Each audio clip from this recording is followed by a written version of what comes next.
Hello everyone, welcome to Krishna tutorial. So today we will learn one of the most important topic for your upcoming examination, that is Keynets-Arrow reaction, but it will be in Assamese. Okay, so প্ৰথমতে আমি পঢ়িছিলো aldol condensation আৰু aldol condensation reaction তো আমাৰ দেখাইছিলে যে ULFA hydrogen থকা এলডিহাইডে। এতিয়া আমি চাম যে Keynets-Arrow reaction কোনে দেখায় আলফা হাইড্ৰোজেন নথকা এলডিহাইড বিলাকে। এটা জেনাৰেলি চাব গলে যে আমি এই পাঁচটা ডিসকাস কৰিম ৰিঅ্যাকশনস এটা এটা কৈ। সো ফাৰ্স্ট আমি চাও Keynets-Arrow ৰিঅ্যাকশন। আমি কি লিখিছো যে এলডিহাইড আৰু আমি কি লিখিছো বেনজেলডিহাইড। এই দুইটাতে কি নাই আলফা হাইড্ৰোজেন নাই। এটা আমি চাম ডেফিনেশনটো।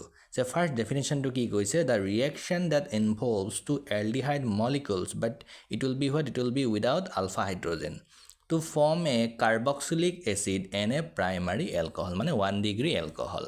এটা আমি ৰিঅ্যাকশনটো চাও, তাৰছত আমি এটা ট্ৰিক কৰিম। আজি সেই ট্ৰিকটোৰ সহায়ত কেনেকৈ মনত ৰাখিব লাগে তোমালোকক শিকাই দিয়া হ'ব। ওকে, সো চাই যা।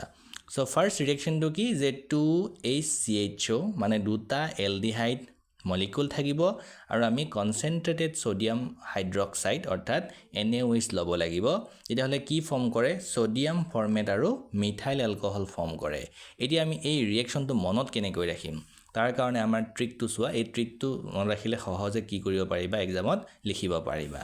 চাই যাও যেতিয়া দুটা কি আছিল HCHO মানে ফৰ্মেলডিহাইড আছিল তাৰে আমি কি কৰিলো এটা এনেকৈ লিখি ললো, কাৰণ HCHO মানে এনেকৈ আমি লিখি লব পাৰো H single bond C double bond O again single bond H। তাৰছত NaOH যেটো কনসেন্ট্ৰেটেড মানে গ্ৰাহ হ'ব লাগিব আৰু 50% ল'ব লাগে, গতিকে আমি তাক মাজত ৰাখি ললো আৰু দুটা যেহেতু আছিল এটা লিখিলো আৰু আনটো আমি কি কৰিলো এফালে আকৌ HCOH এনেকৈ বনাই ললো। এতিয়া আমি ভাবিব লাগিব যে দুটা এলডিহাইড আছিল সিহঁতে কি কৰিব গৈছিলে মানে কোৰ্টলৈ গৈছিলে আৰু কোৰ্টত জাজ হিচাপে কোন আছিল NaOH আছিল। এতিয়া ইহঁত দুইজনে মানে কি কৰিছে কোনোবা এটা কাজিয়া লাগিলে। কাজিয়া লগাৰ ফলত সেই কেছটো মানে কোৰ্টলৈ গ'ল আৰু কোৰ্টত কোন আছিল NaOH এজ এ জাজ আছিল। এতিয়া NaOH কি কৰিলে যে চাই পলাই সকলো কথা চালি জাৰি চাই কি কৰিলে এজনক পানিশমেন্ট দিলে আৰু এজনক কি কৰিলে ৰিৱাৰ্ড দিলে। এটা পানিশমেন্ট কেনেকুৱা হ'ব যে পানিশমেন্টটো এনেকুৱা হ'ব যে এওঁলোকৰ কাৰোবা এটাৰ গাত কি কৰি দিয়া হ'ব অধিক মানে হেভি লোড এটা দি দিয়া হ'ব।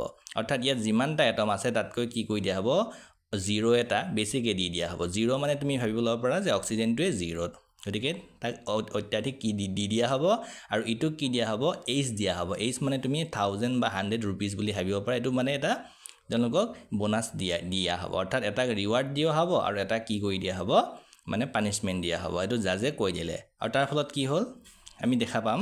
চাই যাবা যে NaOH যেটো NaO পোরশনটো আছিল সেই NaO পোরশনটো কলে গুছি গল পানিশমেন্ট যাক দিছিলে, অৰ্থাৎ এই ইয়ালে গুছি আহিলে, অৰ্থাৎ HCOONA অৰ্থাৎ এইটো দেখা পাম আমি HCOONA যাক আমি সোডিয়াম ফৰ্মেট বুলি কম।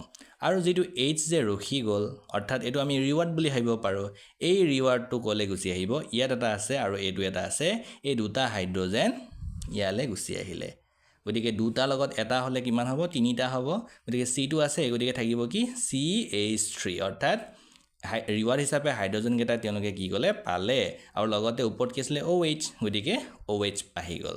গতিকে কি কলে যে জাজে যেটো আমাৰ জাজমেন্ট দিলে এটা ৰিৱাৰ্ড দিলে আৰু এটা কি দিলে পানিশমেন্ট দিলে। তাৰ পৰা এটা CH3OH যেটো আমি প্ৰাইমাৰী এলকহল বা এটা কাৰ্বন থকাৰ কাৰণে মিথাইল এলকহল বুলি কম আৰু আনটো কি কম সোডিয়াম ফৰ্মেট, অৰ্থাৎ এটা সোডিয়াম ফৰ্মেট ফৰ্ম হল আৰু এটা হল কি মিথাইল এলকহল। ইয়াৰ পিছত চাম আমি যে একে সদৃশ আমি বেনজেলডিহাইড অৰ্থাৎ বেনজেলডিহাইড যদি আমি দুটা লওঁ তেতিয়া আমি কি কই NaOH দিম আৰু ইয়াৰ ক্ষেত্ৰত যেনেকৈ আমি কি কৈছিল ট্ৰিকটো লগাইছিলো ইয়াতো সেম একেই হ'ব।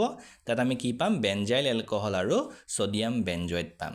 Okay, thank you. ইয়াৰ পিছত আমি নেক্সট ভিডিওটো আমি হল Coles electrolytic reaction which are very important for your final examination. Okay, so if you have any query then you can ask me in the text. Okay, so thank you.